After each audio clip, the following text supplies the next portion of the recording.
आज हम बात करेंगे बाबा सियाराम, जो अपने आप में रहस्य, चमत्कार और दुनिया को देने वाले संत, जो आज हमारे बीच नहीं है और पूरा देश उस शोक की लहर में डूबा हुआ है। बाबा सियाराम के विषय में कुछ भी कहना सूरज को दीपक दिखाने के बराबर है। बाबा सियाराम मात्र 17 साल की उम्र में उन्हें वैराग्य हुआ। घर से खरगांव गांव के तेले में आकर वहां पहुंचे। नर्मदा के स्थित नर्मदा के तट पर उन्होंने एक पैर पर खड़े होकर 10 साल मौन साधना की। 70 साल से वे तपस्या में लीन बाबा दुनिया को ये संदेश देते रहे कि साधना और तपस्या में कितनी ताकत होती है। ज़्यादातर लोग उनके इस वैराग्य को देखकर उनके शिष्य बन गए। बाबा सियाराम के निधन से पूरे क्षेत्र में, निवाड़ क्षेत्र में वैराग्य डूबा हुआ है। उनका शरीर छूट गया पर उन्होंने रामायण का पाठ कभी नहीं छोड़ा। जाते जाते बाबा अपने अनुयायियों के लिए क्या संदेश देते हैं कि कोई इंसान तप और साधना में इतना लीन हो सकता है कि किसी भी मौसम का उसके ऊपर कोई प्रभाव न पड़े।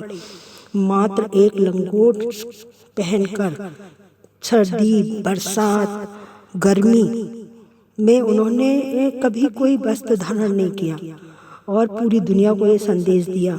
उनका अस्तित्व लाखों लोगों को सतमार्ग के रास्ते पर ले गया। 110 वर्ष की आयु में उन्होंने अपना शरीर मोक्षदा एकादशी वाले दिन, कि हम लोग लगातार ये कथाएं पढ़ते हैं, सुनते हैं, जानते हैं कि एकादशी में क्या ताकत होती है, भगवान में क्या ताकत होती है, ये एकादशियाँ आती हैं तो इनका क्या प्रभाव है। मगर ये देखने वाली बात है कि मोक्षदा एकादशी वाले दिन, जिस दिन व्यक्ति को मोक्ष मिले, मोक्षदा एकादशी वाले दिन बाबा ब्रह्मलीन हो गए।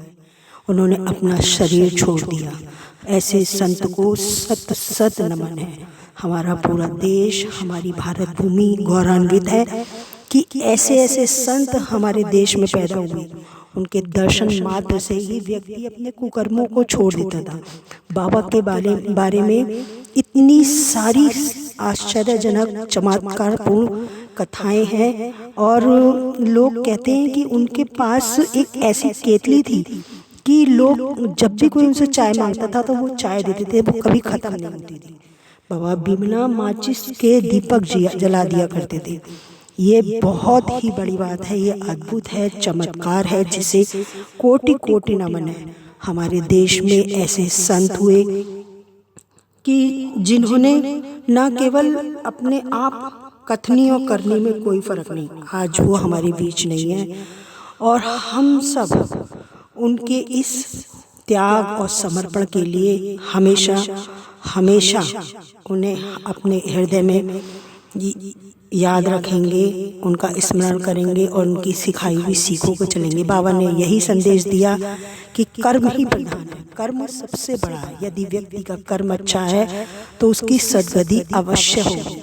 ऐसे संत को हमारा सत सत प्रणाम है और मैं ये चाहूँगी कि ज़्यादा से ज़्यादा ये वीडियो लाइक, शेयर और सब्सक्राइब करें ताकि जन जन तक बाबा का इस संदेश को पहुँचाया जा सके। धन्यवाद।